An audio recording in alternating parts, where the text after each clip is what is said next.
Let's try this again. Welcome in Monday night, Labor Day, SpartanMag Live. Jim Comparoni, publisher of SpartanMag.com.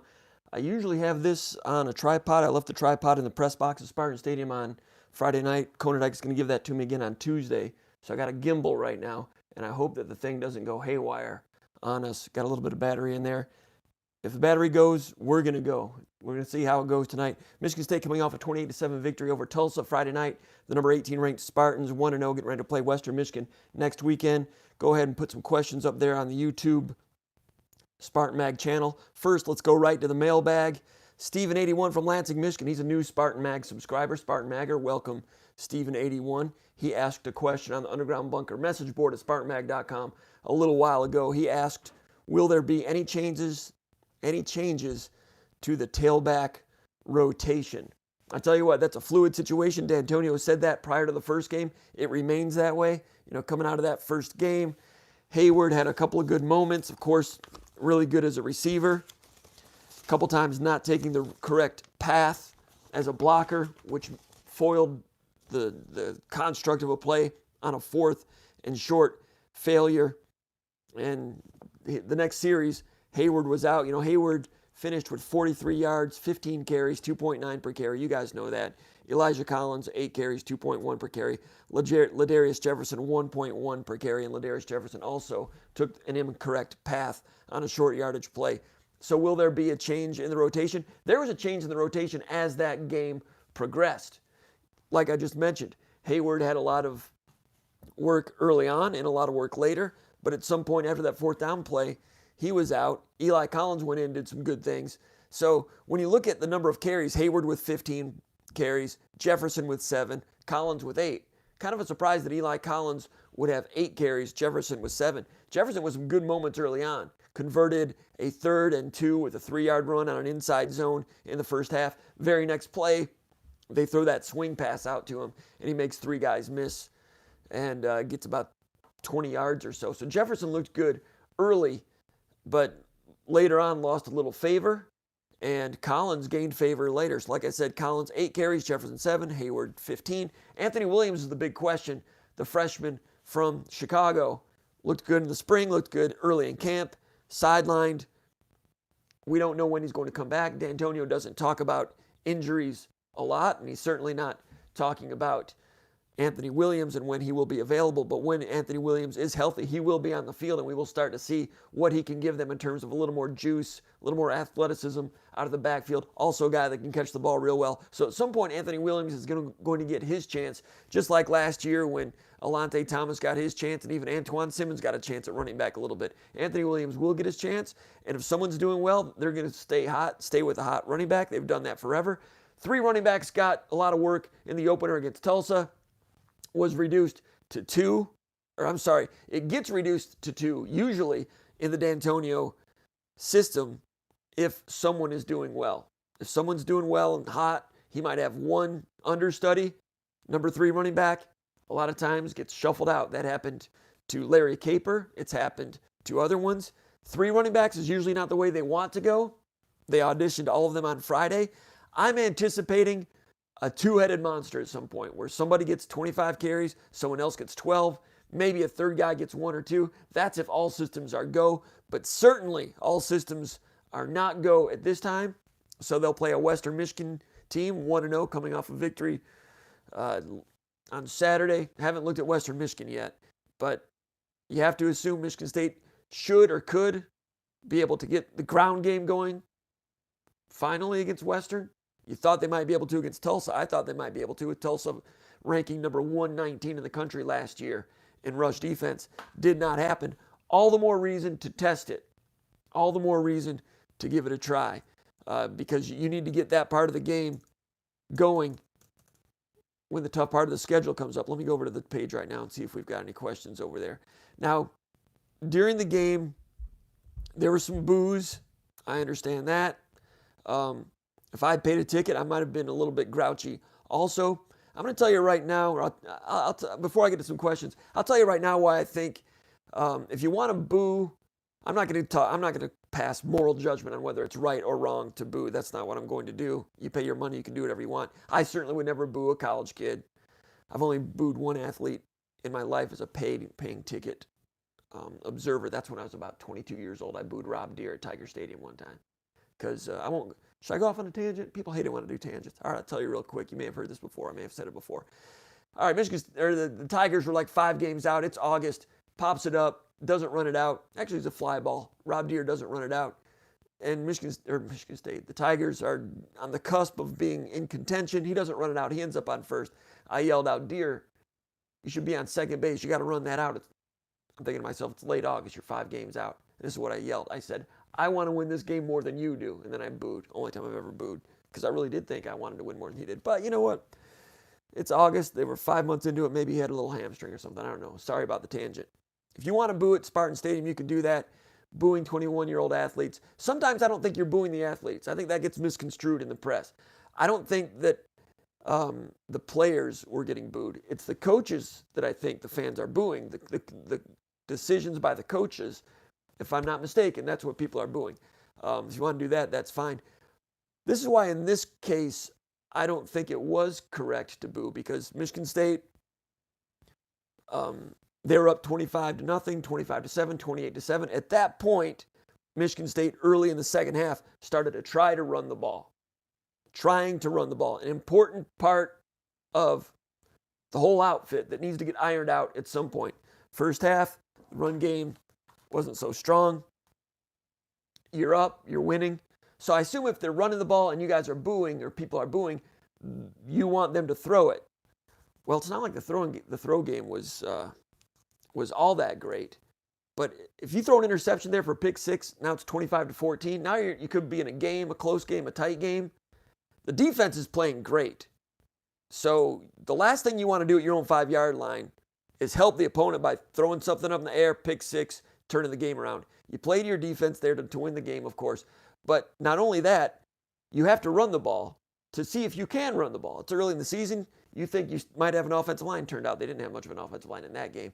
You want to run the ball, put it out there, see if you can move it, and at that point, you're believing you can move it. At that point, you don't know that you can't move it on the ground. You've come out of halftime. You've made some adjustments. You feel like you can run the ball. You got to test it. And if it doesn't work, then you try the other running back. And if it doesn't work, you try the other running back. And if that doesn't work, you get it on film to see which offensive linemen are screwing it up. That's why you run the ball when it's 25-7. You got the game in hand. Defense is playing great. Don't do them any favors this way. Work on the ground game. You work on the ground game, and it didn't work well, and people booed because they weren't moving it and getting points. Those people weren't understanding the big picture, not only to go ahead and win the game, but to work on your crap. Got to get your crap together. And that's why I want, as an observer of Michigan State, I was like, I want them to run the ball here. I want to see if they can do it. I want to see which running back looks the best. Let's see if they can get anything going with any of these offensive linemen. That's why I do it, especially at your own 5-yard line. Run it, gain a 1, gain a 2, booze. I thought it was best for team development to run it at that point. It was also wise to not put it in the air to help Tulsa. But if you look at run-pass selection in the first half, Michigan State, if you look at, people talk about why do you always run it on first down like they're predictable. First and 10, they had 20. Let's see, in the first half they had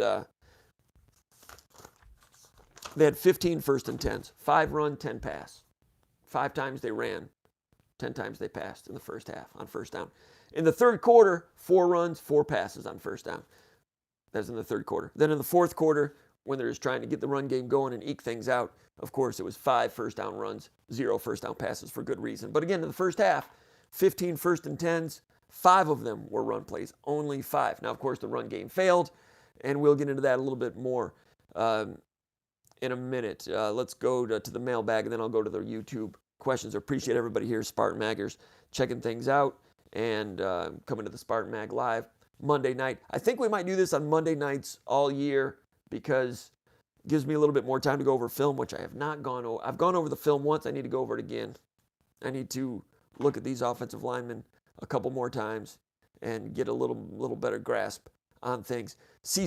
Kozel, Spartan Magger, asks, except for Chewins, since we don't know enough about his situation, what would be your starting 5 offensive linemen this week against Western Michigan? I still need to look at some more, but I'm going to go Jarvis at left tackle. A little bit critical of him in the whole, not him, but the situation that forced him to play left tackle. I was after the game. But when I watched it again, I thought Jarvis was pretty good in the first half. His pass protection was good in the first half. And it was good. And then he had the holding penalty down in the red zone on a 1st and 10, which created a 1st and 20, ended up in a field goal. On that one, that was against Gibson, their best defensive lineman. Gibson just came with a straight bull rush, and Jarvis got knocked back on his heels a little bit. New to the left tackle position, maybe he was thinking the guy's going to go with a speed rush, got put back on his heels and held. I don't know if Jarvis knew all week he was going to play left tackle. If he did, then he would have been watching a ton of Gibson film. There's a chance that Jarvis went into the week looking at defensive tackles, thinking A.J. Arcuri is going to start. And then maybe 48 hours out, he gets the starting job. Now he's looking at different players. Maybe he didn't know all of Gibson's tells. Maybe Gibson might telegraph when he's going to come with a bull rush. They'll do that, telegraph their move. Maybe Jarvis didn't know because he didn't have enough chance to soak the film because he was new at left tackle. Things like that have an impact on that. But overall, Jarvis was better when I watched it again. I got to watch it again, though. Let me look back real quick. The article that I wrote in SpartanMag.com, the 3-2-1, I went over some of those running plays early in the second half. I'm looking to see, Jarvis had one failure on a 2nd and 14. Connor Hayward rushed for 2 yards. Versus number 54 on an outside zone. He got 2 gapped on that one. So not as good when it's real heavy into him.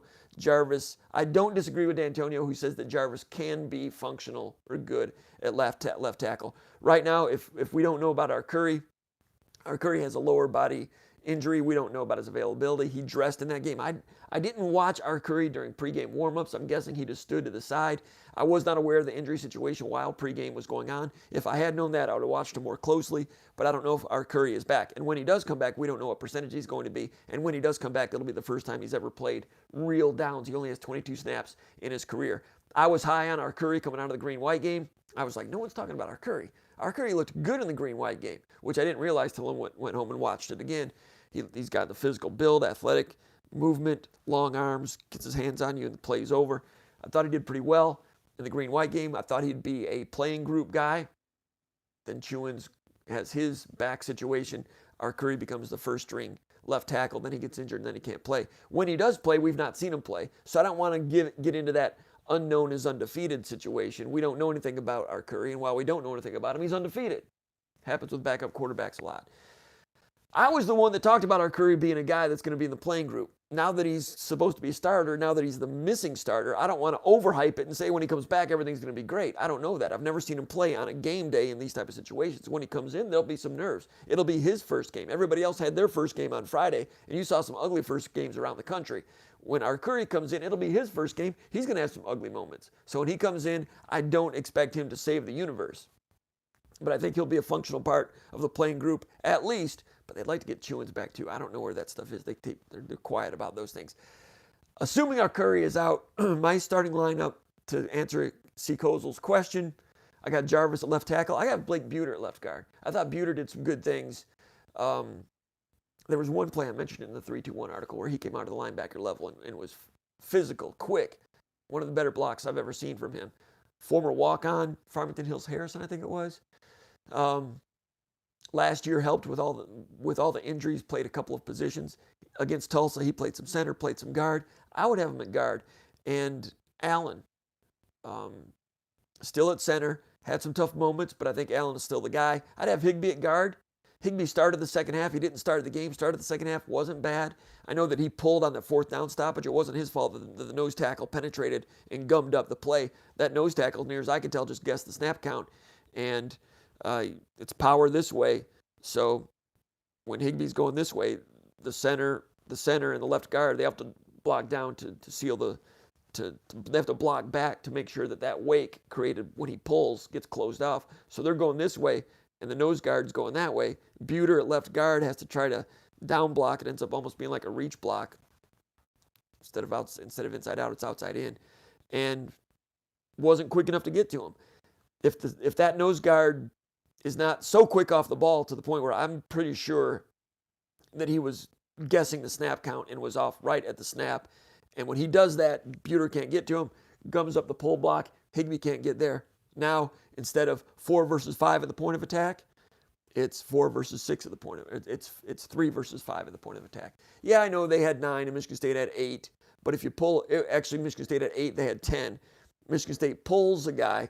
Now instead of 8 versus 10, it's 9 versus 10, or it's 4 versus 5 at the point of attack, which should be fine. If everybody gets a hat on a hat, then Hayward versus the first unblocked guy at the line of scrimmage, Hayward should win that battle like he did on a short yardage play in the second half. You get Hayward to the line of scrimmage versus a safety, he should fall forward and pick up that yardage. That's if everybody gets a hat on a hat, but they can't get the hat over there because Higbee got piled up because of the pull situation. If you're a subscriber to SpartanMag.com, you know what I'm talking about if you read the article early Saturday morning. I heard Jason Strayhorn, Michigan State's excellent color analyst on the radio broadcasts, mention that he thought that they were getting off too quickly and Michigan State would need to vary their snap count to slow that down a little bit. And I didn't notice it live. I remember him saying that.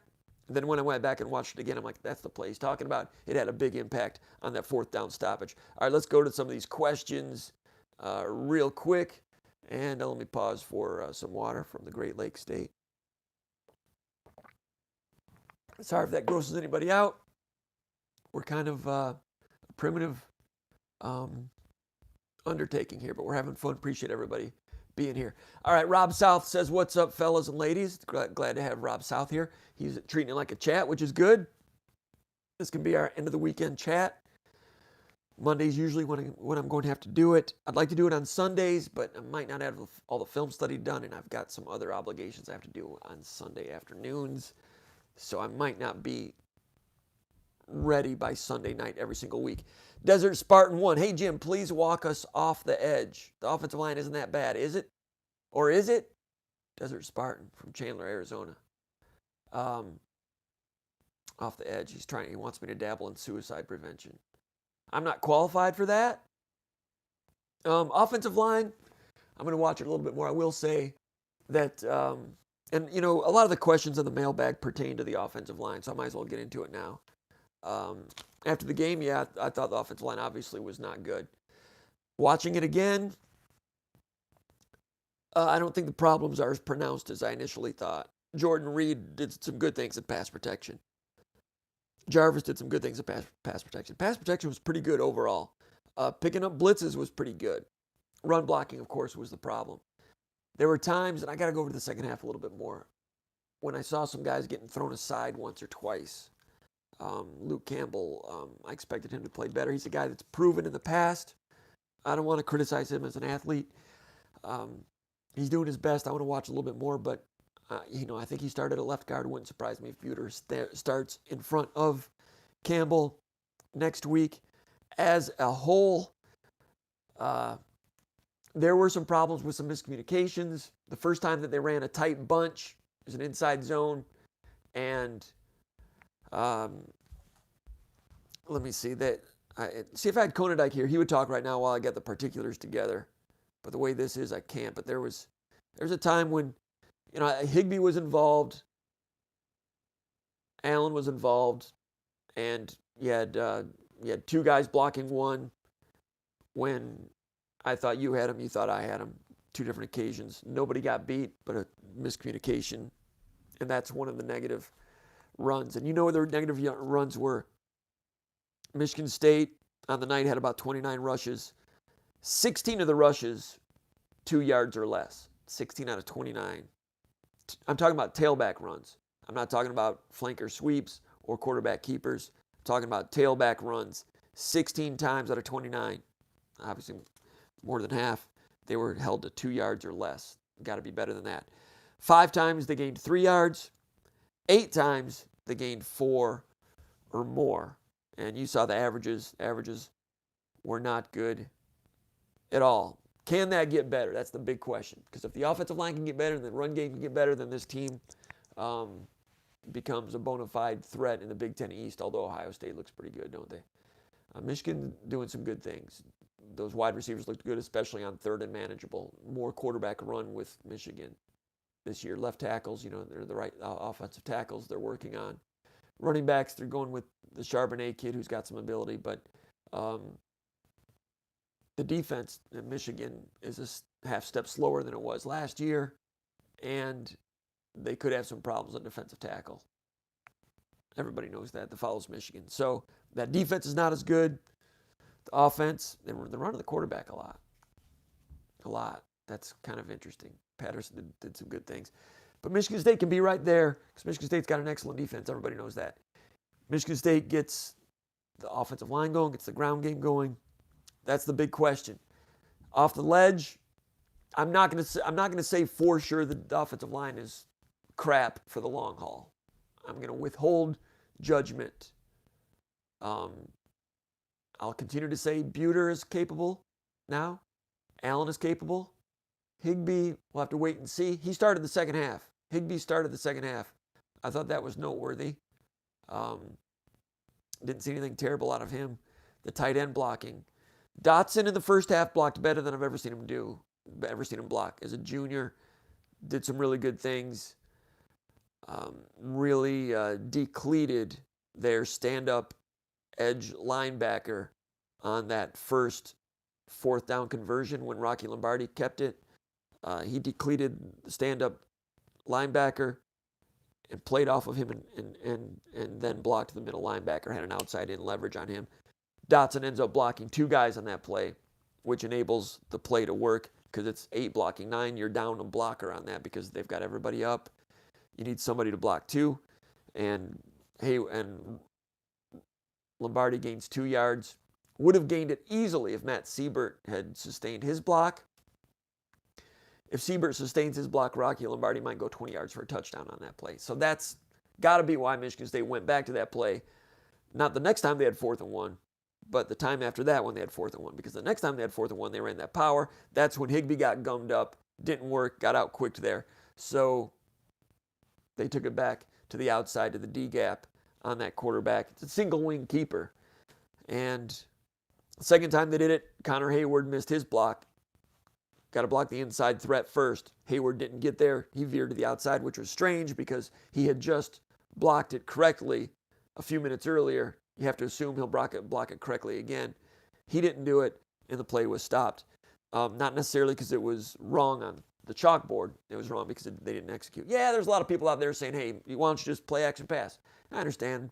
Makovic upset Texas with that play on 4th down, Nebraska versus Texas years ago. A lot of people do play action passes around the goal line, and that's going to be coming at some point, I would imagine. But it worked so well the first time, almost busted for 20. I can see why they went back to it.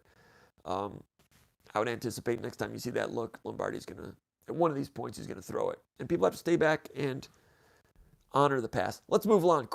Move along. Questions. Ohio Spartan. Need to see what our Curry can do. I agree. Rob South. We were without 2 starters on the offensive line. We will be fine. 2 starters, Chewins and our Curry. Rob South is optimistic. I can appreciate that. Bruce Cameron Jr. Why does it seem as if Higbee has regressed badly? Is he hurt? He was constantly missing blocks. What options do we have at guard to step in for him? You know, I don't know if it was Higbee that was constantly missing blocks. Again, I want to go over all those 16 rushes of 2 yards or less and look for some, not to blame anybody, but try to get some ideas of what needs to be fixed. And Bruce, Higbee certainly struggled last year a number of times. He was not good in the green-white game. I've mentioned that before. I was surprised that he came back so quickly. I give him credit for coming back quickly and trying to do everything he can for the team. But I can't point to any, I'm not going to say that he was missing blocks left and right like you're saying, Bruce. I'm going to go back and look at it again. I'm not going to say you're wrong, but Higbee did not jump off the tape to me as being a big problem in this game. He has been in the past. So what's went wrong with him? You're right. Has he regressed badly? Possibly. When he was earlier in his career, he was considered a rising talent. D'Antonio used to talk about Higbee being a guy that was on the rise as a future standout. Then he kind of plateaued, and then last year regressed a little bit. You're right about that. Has he been hurt? Yes. Not really sure what the ailment is, but he had some sort of procedure during the offseason to get ready for this season. So there was some problem. Mike Bosnick wants to know, is that a Holly Bronco helmet in the background? No, it is not. Nice spelling on Bronchos, by the way. My man knows it's Holly. No, no, it's not. Those are bull helmets. Outback Bull, Capital One Bull. That's a Rose Bowl, and that's Army. And it has nothing to do with Michigan playing Army this week. Got to have an Army helmet. And up there you can't see it, but sometimes you can, is the Hamilton Tiger Cats. All right. O.L. Tuck is back this week. Good to see O.L. Tuck back with us. Is Shaq Brown on his way to being the next Vincent Donaldson? Going back to those early 90s references, do you think the fact that our defense is so strong breeds less patience by fans for the offense to measure up? Yeah, maybe so. That's probably fair. That's probably fair. I had somebody ask me after the game, is Michigan State going to waste this defense this year? Are they going to waste how good this defense is with an offense that was as bad as it was last year? And my answer was, well, for your sake, I hope not. I said to the young man. Not much. He's kind of an older man, actually, but younger than me. I'm up there in age now.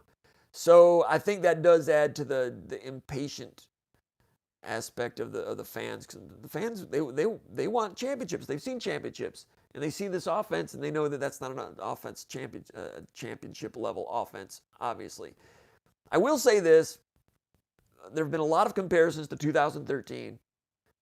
The defense being great, the offense being an unknown, running back being unknown as it was in 2013. Remember, 2013 went into the season with Riley Bulla as tailback before Jeremy Langford took over. Quarterback situation was wide open. Student section chanting, "We want Damian," as in Terry. "We want Terry. We want Terry," I think they were saying, when he was a true freshman. Even Tyler O'Connor got a couple of snaps. Andrew, what was his name? Someone will help me out. The guy that started back in 2012 lost his job to Connor Cook. Cook didn't look good for a couple weeks. Inaccurate. You guys remember that. Then all of a sudden he started gaining some traction. Andrew Maxwell. Thanks, Bruce. Remember, the quarterback situation was upside down. This year, quarterback situation, not up, down. Everybody knows what the quarterback situation is. Offensive line is this year's quarterback. Needs to get straightened out. And back in 2013, I said that I had never seen a quarterback with accuracy problems get it solved in a short period of time, ever. I was wrong. Connor Cook got it solved. I mean, he was on thin ice a little bit in that season, got away with some mistakes, but straightened out some of the accuracy issues, and I stood corrected on that. Frame of reference includes one quarterback who improved his accuracy in a 2 or 3 or 4 week period of time. Offensive line, not many times have I seen an offensive line go from bad to good in one season. Is this offensive line bad right now? Well, the pass protection is good. Don't discount that. Pass protection is all right. Run blocking is substandard. The question is whether these are communication problems and feel for one another with a new left tackle and so forth, or is it physical limitations? That's what we're trying to find out right now. And that question has not been answered yet. But frame of reference, I can't think of a time when an offensive line has gone from bad to good in one season ever. You can go from bad to adequate, functional, good enough. Am I ready to say this offensive line is bad right now? Not yet. But still to be determined. And if you think that they're bad, I can't argue with that. I've got no data to suggest otherwise right now. But let's wait and see. Jarvis wasn't as bad as I thought. And he's been a good guard in the past. And he had a tough assignment playing left tackle out of the blue the other day. All right, let's see here. What are your thoughts on Shakur Brown versus Josh Butler for the second corner position? JJ Huddle 79 asks. That's a good one. And, Josh Butler was beaten twice for their one touchdown. They weren't back-to-back plays, but there was one play in between those. On that, Tulsa did a good job. Two-minute offense. Michigan State had their nickel in. And Josh Butler would play inside of the star position in nickel. He wasn't a wide corner. When Shaq Brown came in, Shaq Brown was one of the wide corners, and Josiah Scott was one of the others. And Josh Butler was inside at the star position. I'm not sure he's done that in the past. That was kind of new. He played it well in the first half on a couple of occasions in zone. Good with his drop, good coming out of his break, reacting to the ball, making a tackle. Looked like, he's playing the slot, essentially linebacker, but it's a nickel. So he moves from outside in nickel in that game. And Tulsa did a good job of understanding that if they put two receivers near one another, Josh would stretch out and he would end up taking the second receiver. If they stacked two receivers, he was going this way, he would take the number 2. So 2 times they schemed that at him and forced the deep ball onto him. And the first time, I thought he covered it pretty well, but didn't look back for the ball, which is a common criticism for fans. Talking to Harlan Barnett about that in the old days, he wants the defensive back to be in phase, hip to hip, before he looks back for the ball, because they don't want you to look back for the ball and you're not in contact, then you might give up the big one and he's gone. Don't look back until you're hip to hip with him, then look back. I thought he was hip to hip with him, looked back, but he was hip to hip with him and the ball was underthrown. So now the receiver's cutting back into him and he holds him and he panics a little bit. His feet got him there. He needs to trust himself, I think. And he didn't get burned. He just kind of panicked. Big movie, Ron Armstrong on the Underground Bunker message board mentioned they need to do a better job tracking the ball. I suspect that was one of the plays Ron Armstrong, a former Michigan State defensive back, was talking about. I plan to get in contact with Big Movie later this week for a Skull Session podcast. We usually do those on Thursdays at SpartanMag.com. I'll look at a few more things with this game, get with Ron about that, and talk about defensive back coverage.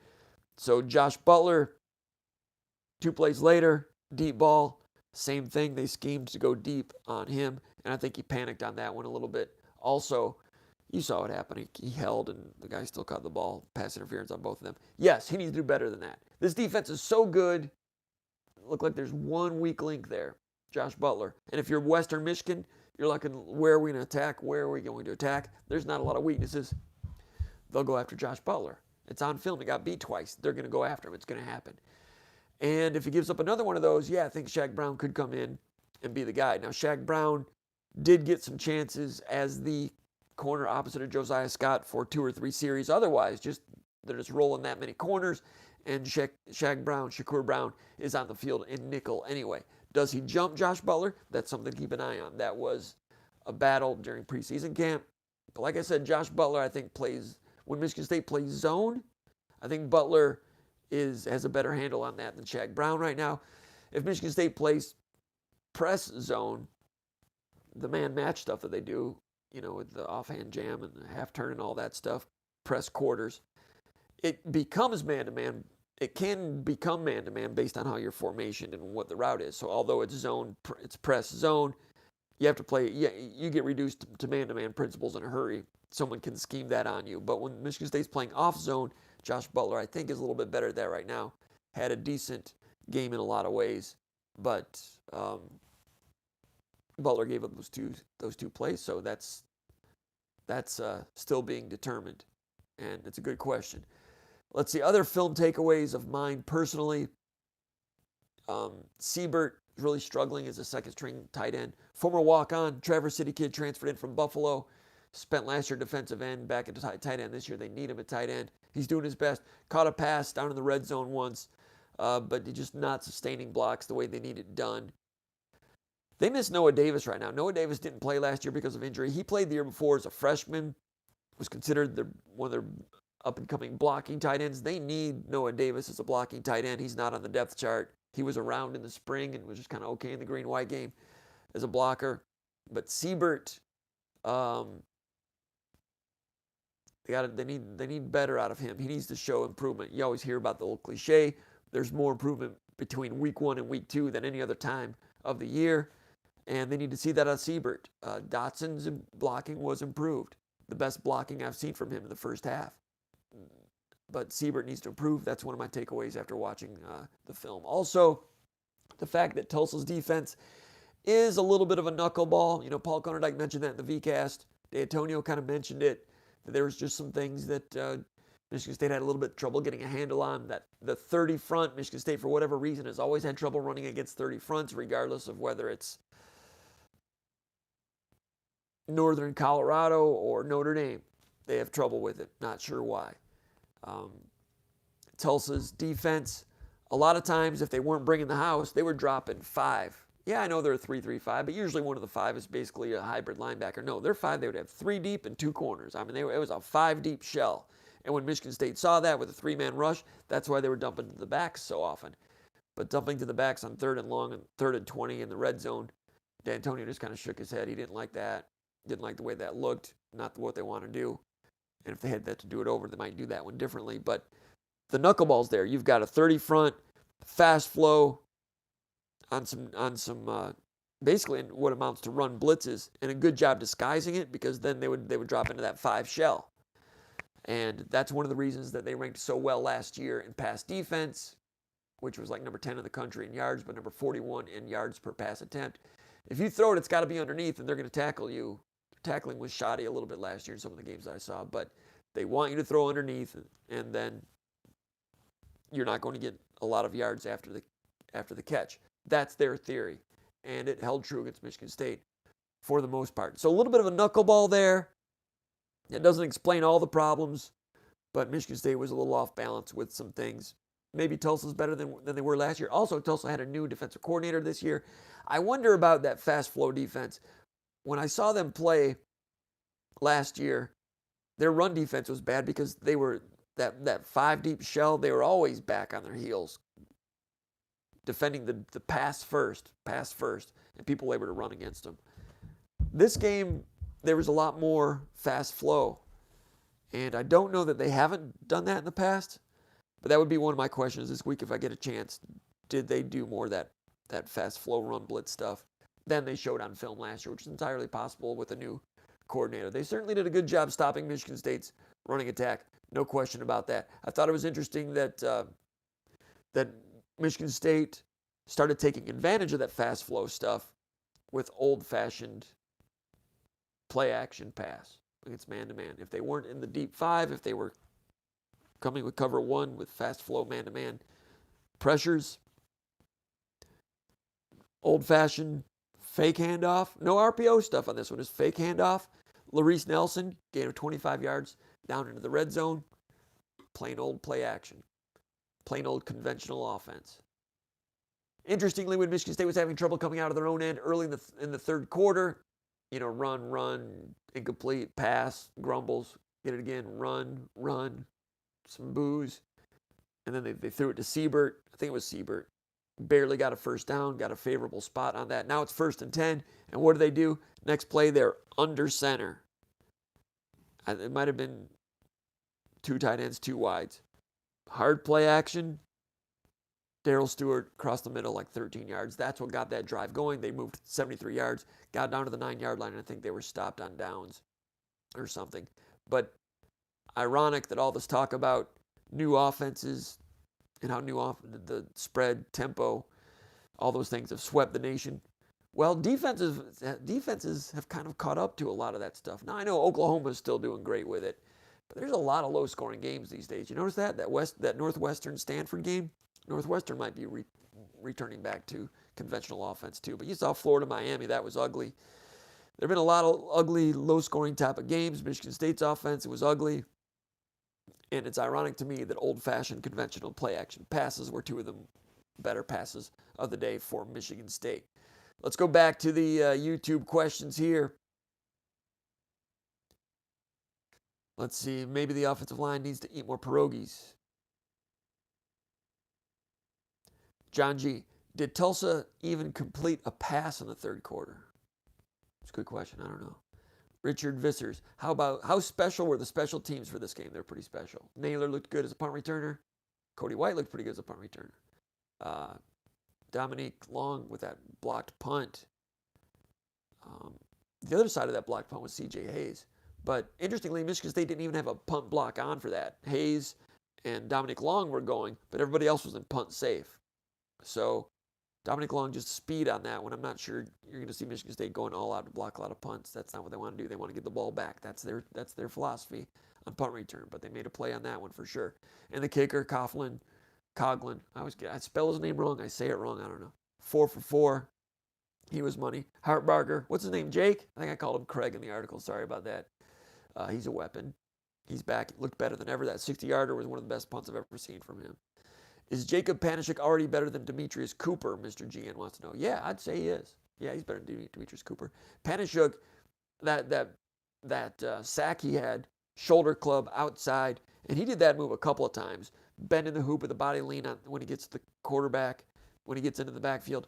Jacob Panashuk is a plus defensive end right now. All right, let's see. What was bad, of course, some of the things that were really bad for the second straight year, red zone offense. I don't know what the percentage was. They had the one touchdown on maybe 4 trips, 25%. That's not good enough. You want to get touchdowns, 67%. So you go back and look to see what happened with some of those. There was the first trip, the second trip into the red zone. The first trip, of course, was the touchdown on the opening drive. 3rd and 7, little dump off to Hayward. And on that one, some people, if it hadn't worked, people would have said, why are you throwing short of the sticks on 3rd and 7? Well, it depends on what's going on. Michigan State had 5 blockers and they're blitzing 7, so there's not a lot of time to let the routes develop. So the check down right away to the running back. As it turned out, and I mentioned this on the Underground Bunker message board, the corner that had Naylor on the crossing route sank off of Naylor, identified the valve pass to Hayward, and came up, and that was the guy that Hayward made miss, went to the goal line for touchdown. Really good job by that corner because it's a 0 blitz. There's no safeties. The corner's an off coverage for Tulsa. He's dropping, and as he's covering Naylor, he sees the backfield that it's a pass out to the running back. Really, that's one of those knuckleball changeup things. That's hard to ask a corner to do. They're off because it's a 0 blitz, but for him to play man-to-man and read the backfield, that's a hard ask, and he did it, and he diagnosed it correctly. He just went over and missed the tackle. But that's why you throw short on that, because you got 5 block and 7. You got to get rid of it. And Hayward made a play. The corner made a play, but then he missed a play. Hayward got it. Touchdown. So that was a touchdown. Second time was after the blocked punt by Long. 1st and 10, tight bunch, swing incomplete to Elijah Collins. That was one of those plays against the 5 deep zone. It's 1st and 10. Michigan State's got a pass play on, drop back to pass, and they're dropping 5 into that deep shell, and they're rushing 3. So it's 1st and 10. You don't need to force anything. You're winning the game 7-0 or whatever it was.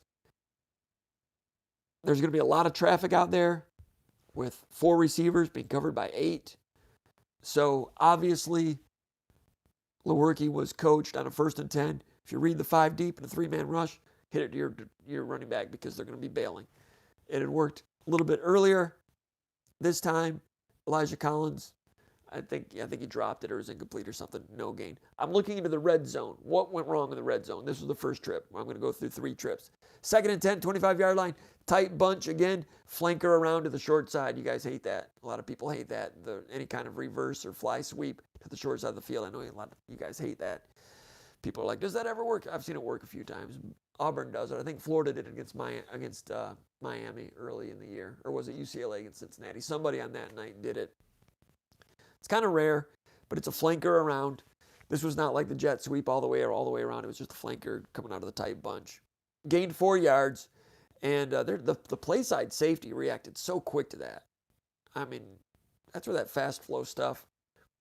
The Dave Warner play on that would have been fake the handoff, fake the flanker around, and then a throwback because those guys were biting so much. That would have been the next thing to do. But flanker around gains 4. All right, so now it's 3rd and 6. They blitz.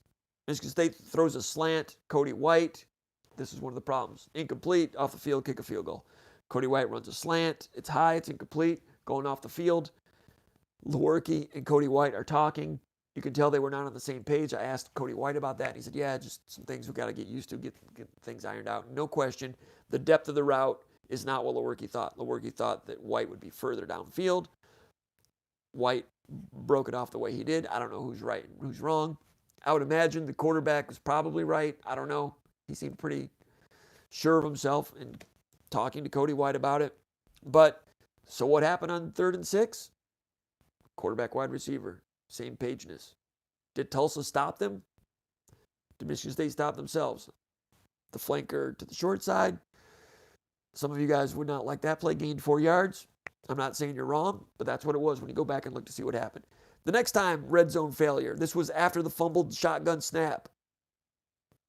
And then Michigan State gets possession. There's a 3rd down play. Lewerke scrambles for a gain of 15 on 3rd and 10. And that was a play. I'd have to look at it, but I think on that 3rd and 10, they rushed 3 and dropped 5 deep. He had to slalom a little bit to get that, but his legs were a positive factor. This second trip into the red zone, 1st and 10, 21-yard line, and that's when Jarvis got beat by that bull rush by Gibson. Flag holding. Now it's 1st and 20, the 31. So the odds of scoring a touchdown now dip dramatically. So 1st and 20, they do an RPO swing. RPO like bubble over to Stewart for a gain of 2. 2nd and 18, incomplete to Cody White. He ran a sit-down route, which is usually like something you run against zone. And this is another area where Tulsa was a knuckleball. He reads zone, he runs a sit-down, and everybody else is in man-to-man. Do you remember that's kind of a funny deflection? Strange play. You don't see that very often. Coaches might be saying, yeah, it happens all the time. Receivers read it wrong and they run a zone route when it's supposed to run a man route. But there's crossers and man-to-man and people going with people. And here's Cody White running a sit-down, and the crosser goes in front of him and it's an incomplete. So did Cody White read that incorrectly? I'm not sure. But 2nd and 18, incomplete. 3rd and 18, this was the bad one. 3rd and 18, and they dropped 5 again, that 5 shell, and Lewerke did the automatic throw to the running back. Maybe you're supposed to do that on 1st down or 2nd down. On 3rd and 18, the swing to the running back. That's when D'Antonio shook his head no like this. This is my D'Antonio impression on that. Maybe it was just an automatic that Lewerke, I don't know. He throws to the running back on that. A lot of people would want, hey, it's 3rd and 18, just put one up in the end zone, corner end zone, have a shot at it. I could see that. You're dropping 8. They're dropping 8, 5 deep shell. The chances of completing one back in the end zone, not so good, but probably better than the swing pass. 3rd and 18 against that pass defense. A lot of traffic out there. Not much is going to work from 18 yards out on that one. But the holding penalty messed up that one. So the first one, 3rd and 6, not on the same page, White and Lewerke. The second one, the holding penalty. Then the 3rd down, ugly play selection. Play call, play selection, play decision by the quarterback. I'm not sure. All right. But on that 3rd and 18, I doubt that Salem and D'Antonio were like, okay, look for the running back on this. I think that might have been Lewerke with the chalk last, not doing exactly what they wanted. But they get points. They avoid a mistake. You don't want to be playing avoid mistake all year. Last year, they had too many field goals in the red zone instead of touchdowns. That's why they lost to Arizona State. Led that game all the way. Arizona State makes 1 or 2 plays late, steal the game. Nebraska. Michigan State bad in the red zone. Led the game, if I remember right, all the way. Led the game most of the way. Nebraska makes a late play, steal the game.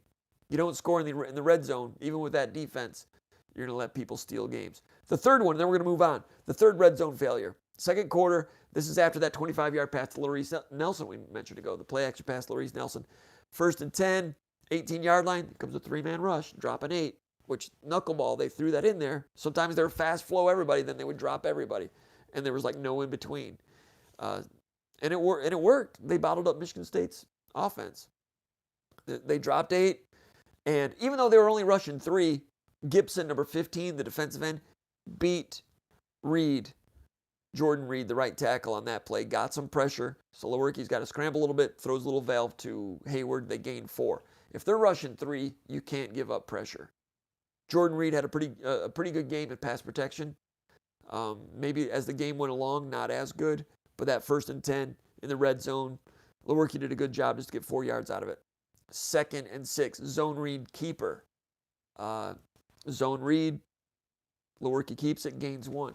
I rewound that thing. I'm like, who's he reading? And the safety jumps up late. I'm like, man, that safety arrived late. The guy he's trying to read, there's nobody there, so he just keeps it, and then the guy shows up.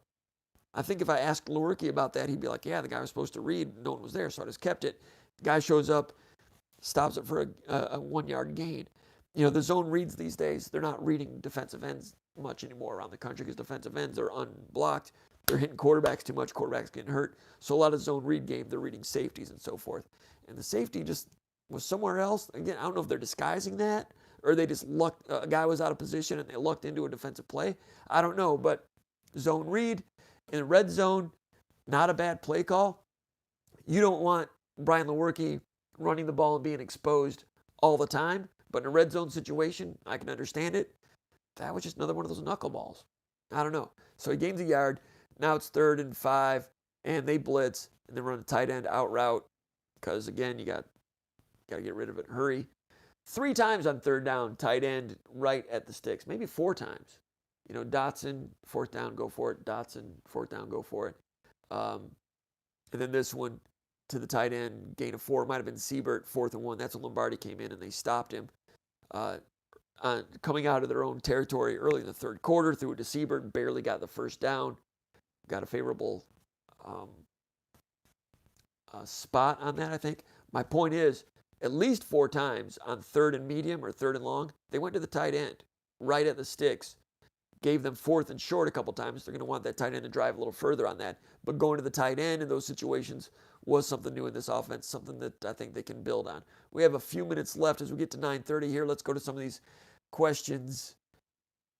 Let's see what we got here. I got to rewind this a little bit. Appreciate everybody checking us out. Go to SpartanMag.com if you're not already a member. Baboon time. Mr. GN says, will the ginger kicker be our most important offensive weapon this year? Probably not, but he looked good, didn't he? Baboon time. Could be wrong, but I thought I heard you mention in a previous VCast that Michigan State was going with a more straightforward depth chart on offensive line under JB, LT2. I don't know, not as much cross-training. Okay, meaning Jim Bowman, meaning that they weren't going to be doing as much cross-training. That was what I thought was in the spring. But then in the fall, they were cross-training more, which Bowman said on Media Day. It's something that he's been doing since he was offensive line coach at Virginia. So thanks for watching that. You're right. I was under the impression there'd be less of that, but they're still doing it. And when you get Chewins and Arcuri hurt, you're fortunate that you had Jarvis cross-training at right tackle a lot during camp. He moves over to left tackle. If you had not been doing that with Jarvis, then you might be stuck in a deeper situation. Who would they have gone at left tackle? Nick Samak, the true freshman, maybe Mustafa Khalifa, one of those guys, but neither of those choices would be as good as Jarvis at left tackle. And I think there's a chance Jarvis could improve between week 1 and week 2 at left tackle if he has to play left tackle again. Doors Fan 91 says Michigan State's running backs look like a bunch of utility guys, to use a baseball term. No real number 1 back. I can't argue with that. Doors Fan, nice picture of Jim Morrison there. Bruce Cameron Jr., that was when he told me Maxwell. So did Rob South, so did Mr. GN, but Bruce Cameron buzzed in first. So Bruce Cameron will be winning the lovely vacation package to the Caribbean. Sponsored by SpartanMag.com. I'm joking. Mr. GN, Connor Cook is still underappreciated. I don't disagree with that. Desert Spartan, I'd take functional, serviceable at offensive line. He would take that. And he says, I think they can get there. I'm not going to disagree with you right now. Paul Fanson, a.k.a. Dr. Green and White. Dr. Green and White. Great to have Dr. Green and White here. Giving us a house call. Does a great job with some interesting analytical posts on the Underground Bunker message board at SpartanMag.com. His real name is Paul Fanson. And he says, if pass blocking was good, why were the pass numbers, yards per pass, also very poor? Is this a wide receiver problem, a quarterback problem, or first nine jitters problem? A little bit of all of that, but I think a lot of times when they threw, you either had a blitz, 5 blocking 7, had to get rid of it, or it was that deep shell I was talking about. I mean, they're going 5 deep, dropping 8, and they're just keeping it contained. Wide receivers don't seem to separate very well, Doors fan said to Paul. I don't disagree with that. We'll see if they get more conventional coverages here in the future. We'll see what that starts to look like. And wide receivers dropped a few easy catches. Desert Spartan, I think Paul called Tulsa's defense screwball. Nice. Scott Jackson, Notre Dame may stink. Tied with Louisville 14-14.5 as we record this. Is that true? Notre Dame? Are they tied with Louisville? Notre Dame went 12-0 last year. How'd that happen? All right. Y'all talk amongst yourselves. I see this. Any of your targets. All right. David White, comp. I expected the offense to move faster than it did. The pace seemed mildly faster, but not enough to stress the defense. Do you expect this to change? No, I don't, Dave. I think they'll throw in a little bit of fastball, but they're operating a little quicker, but not that breakneck Chip Kelly, Oregon stuff. And like I've said in some other shows and other areas, that type of fastball, not as many teams are doing that anymore. You know, Texas Tech will do it with the old Utah State coaches, but teams are a little slower. Even last year, teams were not functioning as fast as they did 3 years ago when that stuff was really taking off. I think the defense I think it's ebbing back to the defense on that. It's worth watching, but I think there's some tempo, but not the fastball snap at 10, 11 second stuff from Michigan State. I don't think that's going to be part of what they do. Let's see. I'm just going to have to, I appreciate all these questions and I'd like to address them. Maybe I will. All right, let me just go through these. What do we have here? R.J. Sowards was on the sidelines instinctively yelling, "Let it go," to the punt returners. John G., with our perception of this offense, will it be any different if the veteran receivers would have caught the ball on Friday? You know, there are some catchable passes. The perception wouldn't be much different because that wouldn't solve the run blocking problems, and I want to delve into those a little deeper probably tonight. Just Bigger, doing some trash talking here. Mr. GN, let's see. Matthew Wolf. Everyone watching should like this and make sure you're subscribed. 7 likes with 120 watches. Thank you, Wolf. That's all you had to say. If I knew they're gonna, I didn't know they're bringing the wolf. That's a derivative of a quote from Pulp Fiction. Look it up. Desert Spartan. Based on Coach D'Antonio's post-game press conference, he did not seem happy at all about the offense. He said the penalties derailed them as much as anything. I would agree with that, and he was not happy. But, you know, people were criticizing me in my article that after the game, the 3-2-1 article, which is 3 things we learned during the game, 2 questions, 1 prediction. Went kind of long with some things. I never mentioned the penalties because I think the penalties, it's pretty self-evident. The way to fix penalties is to not commit any more penalties. Pretty simple. Now, if Josh Butler's getting beat and has to hold more than twice a game, that's a penalty problem. If Kevin Jarvis is having to hold because of pass protection, because of the bull rush, that's a problem. I don't think those will remain problems. But it's not the last time you're going to see some penalties, but I don't think the 14 penalty thing is going to be a long-term problem. I don't think anyway. Doors fan, MSU needs better athletes at wide receiver. Moving Barnett over hurts the D in the future. I don't disagree with that either. Need more athletes on offense, is that what you say? Better athletes at wide receiver. Barnett could help there. We'll see what Trey Mosley can do. Larice Nelson is a guy that Lewerke likes, and you're going to see more of him. The tight ends, again, seeing more of them. And Dotson is a guy that's kind of valuable. I'm not saying he's a great player, but he's going to become more and more reliable. He's valuable because what's beneath him on the depth chart at tight end is not at a Big Ten level. They need Dotson to keep trudging along. Spartan Dogs says, I don't see any player development on the offensive line at all, and the play calling was very predictable. It looked like David Warner was still making the calls. Some of the concepts were the same as the Dave Warner days. Some of the RPO stuff was different, and some of it, like the RPO stuff to the short side was kind of strange, thrown to the short side. That was new, and it looked interesting, but didn't produce much. There were a couple times when I thought Lewerke threw on the RPO and maybe they should have run it. But people are asking about jet sweeps. I think I saw 3 jet sweeps by the third quarter. I have to go back and count them all up. The RPO stuff, what happened on the RPOs? Let's see. There's a 2nd and 10. They threw a bubble to Darrell Stewart at the short side of the field. They had 6 versus 5 in the box, a 1 blocker advantage, I thought. There was 3 minutes to go in the first quarter. Threw a bubble to Darrell Stewart. You know, formation of the boundary, 2 receivers crammed way over there on the short side. They run RPO and throw it out to Stewart. Gained a yard or so. Lewerke is a senior. The RPO stuff is still kind of new to him. I'd love to be in the film room to see if they tell him that he should have just handed it off and run it on that play. There was a 1st and 15. It's the first play after Tulsa fumbled snap early in the second quarter.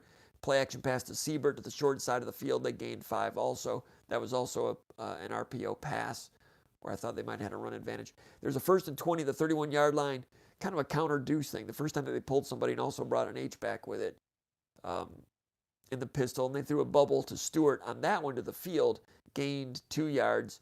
On that one, they were 5 deep in the secondary doing that shell, and when they're that deep in the secondary, they're daring you to run. And Michigan State pulled the ball out and threw it, gained 2 yards. I wonder when they go over film if they tell Lewerke, hey, if they're back, leave it in for the run. That being said, first game of the year, new defensive coordinator. There might not have been as many tells on video because they haven't played.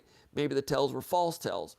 First game sometimes can be hard for a quarterback because the defense is throwing different pictures at them. There's a reason that these players watch so much film during the week. And the film you watch before game number 1 is it's not as concrete. It's not a definite that you'll see those things on Saturday. And that might have been part of it. Part of the reason that some of those RPOs, I thought Michigan State zigged when they should have zagged on some of those. I thought the screen pass game was better than it's been in the past. The little swing pass, automatic check downs, especially on an early down play. 1st and 10, whatever the read was, like the one to Ladarius Jefferson. Jefferson had just picked up 3 yards on a 3rd and 2, which was good. I'd have to go back and look to see who had a good block on that. I can't remember. I want to give someone credit. I'm always talking about who doesn't do things well. You should mention when people do something well. Jefferson on that one, chip blocks, and then gets out into the flat, catches a little quick valve. That was kind of new to have, chip block and release. And Lewerke right away saw right away that the read took him to the running back on a 1st and 10. Presumably because they dropped 8. I think there was a deal when they were rushing 3, dropping 8. And they didn't want to, you got 4 receivers out there and a running back. You got 8 covering 4 out there. A lot of traffic. If it's 3rd and ball game, you got to drive it down there and take a chance. 1st and 10, get it in space to a playmaker. That's exactly what that was. That being said, he had to make someone miss. Otherwise, it would have been a gain of 1 yard. Made 3 people miss. Gain of 18. The touchdown pass to Hayward. Screen game, just kind of an automatic. We talked about that earlier. There's later in the game, there was a 3rd and 12 screen to Jefferson for a gain of 11 versus a man blitz. The wide receivers from Michigan State ran off the defensive backs, and that was a screen all the way. Sets up 4th and 1. So there were some occasions where 3rd and medium or 3rd and long passing set up those 4th and shorts, but that 4th and short failed. So I thought the screen game to the running backs was better. RPOs was new, but they need to build on that. Interesting that 2 of the big plays that really got them going were old-fashioned play action against that fast flow. When they caught them in fast flow, that wouldn't work if they're dropping 8. The things that Tulsa did, just completely opposed to one another. Either they were dropping 8 or they were bringing fast flow house. There was no in between. So it's kind of like trying to guess fastball or knuckleball, fastball change up against a pitcher, but that's about it. Rob South, if you can't run it now against Tulsa, are you saying there are run plays that will yield more yards against Arizona State or Northwestern? Probably, I don't know. It'll be the same plays. They just got to execute it better. It's still going to be inside zone. It might be a different formation, but when they run inside, if you're going to run the ball, they'll always have one little new wrinkle a week. 1 week it'll be a tackle trap. The next week it might be a toss sweep. They'll do something different, a different package of plays. But at some point, you want to run the ball half the time, I would imagine, right? You don't want to be a team that's throwing 80% of the time, do you? You're going to want to run the ball half the time. Run pass balance. Nick Saban's talked about that forever. A lot of coaches have. If you have 60 plays in a game, you're going to have 30 run plays. So if you want to run the ball 30 times, you tell me what run plays you want to see. There's only so many run plays you can run. Tell me what run plays you want to see. I'll tell you. It's going to be some inside zone, some outside zone. It's going to be some power. Maybe a little bit of zone read. Maybe the jet sweep that everybody seems to hate works for other people. Talked about that counter deuce type of thing where he had power with, I think Staten used to call it a superpower. Anyway, I agree with Stu Redmond. Playbook is irrelevant without consistent blocking. You are correct, sir.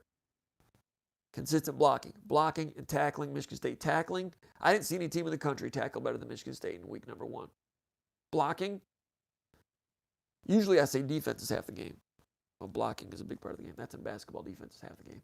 Anyway, appreciate everybody joining in the chat. All you guys, Spartan Dogs, Rob South, Stu Redmond, OL Tuck, Old Tuck, Spartan Dogs, Doors Fan 91. First time we've seen Doors Fan 91 out here. Appreciate Doors Fan 91 making some time for us. Rob South, Aram Ohayan, and sorry I mispronounced that. I didn't get his question. Any indications as to a final decision on Jalen Reed? Should we give up on that this year?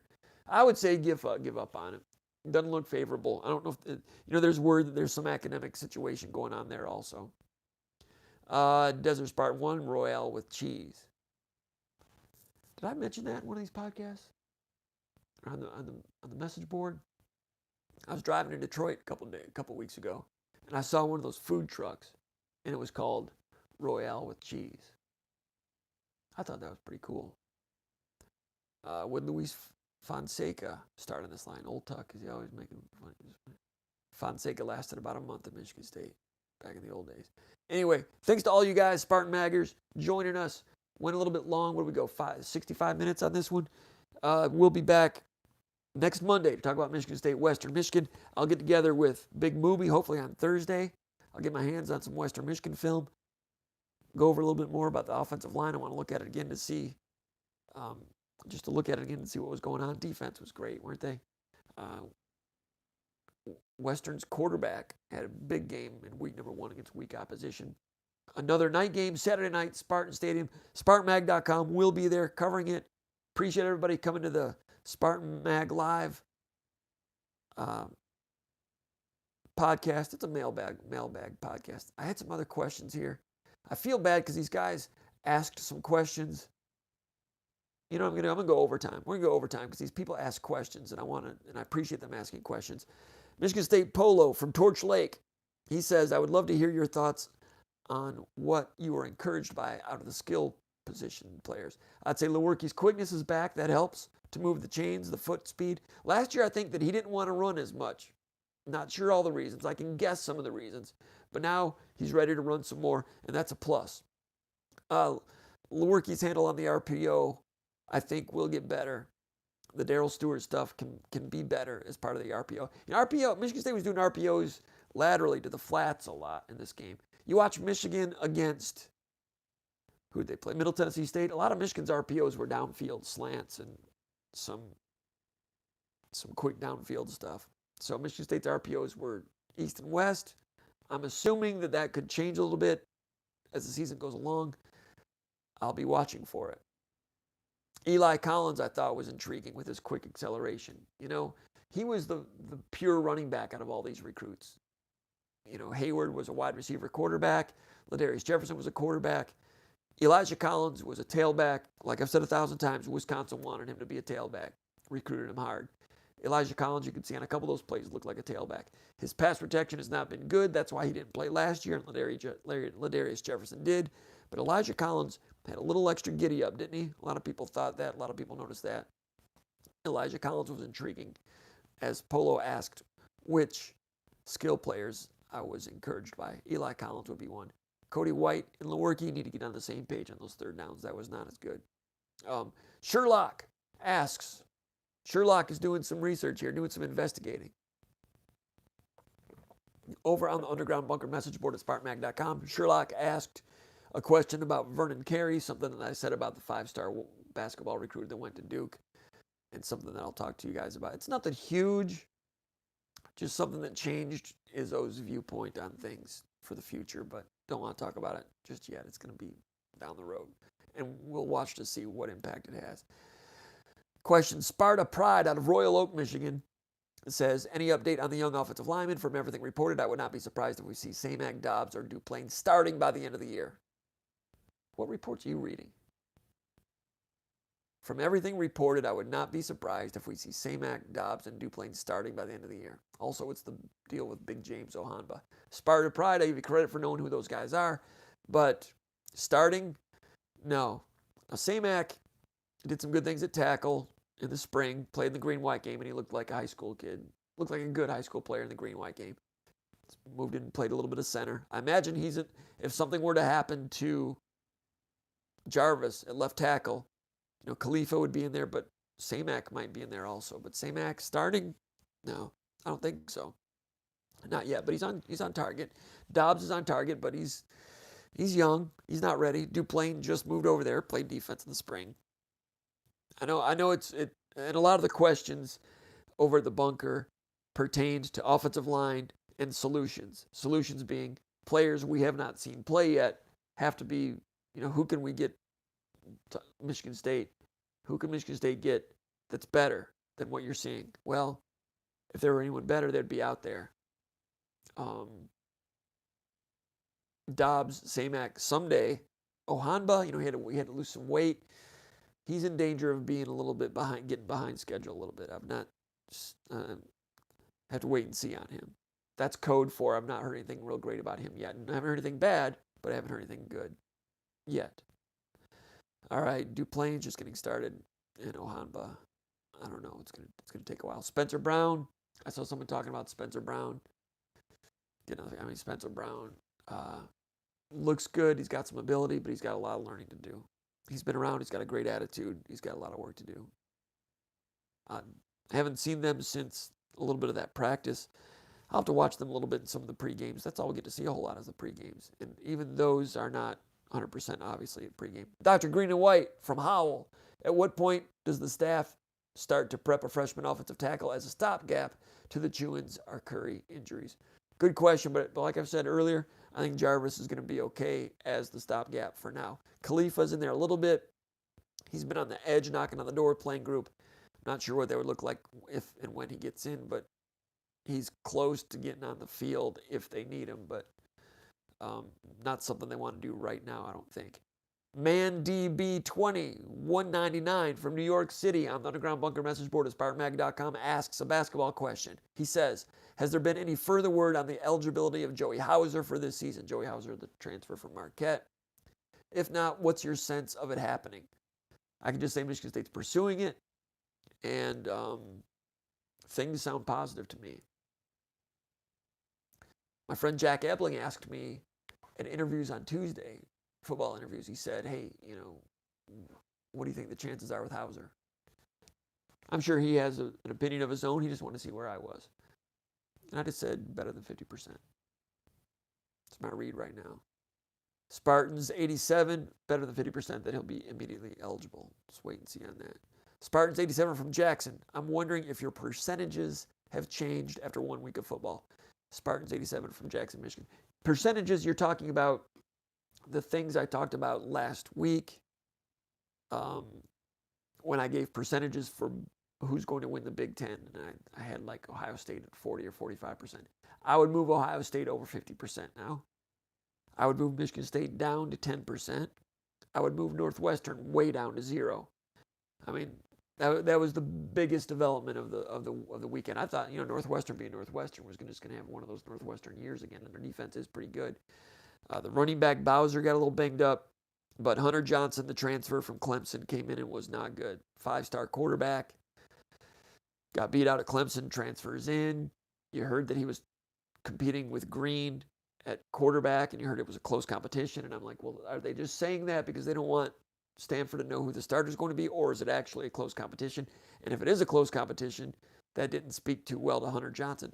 Then you saw what Hunter Johnson did in that game. Terrible stats. I don't know, what was he, 6 out of 17 with 2 interceptions and a fumble back in the end zone.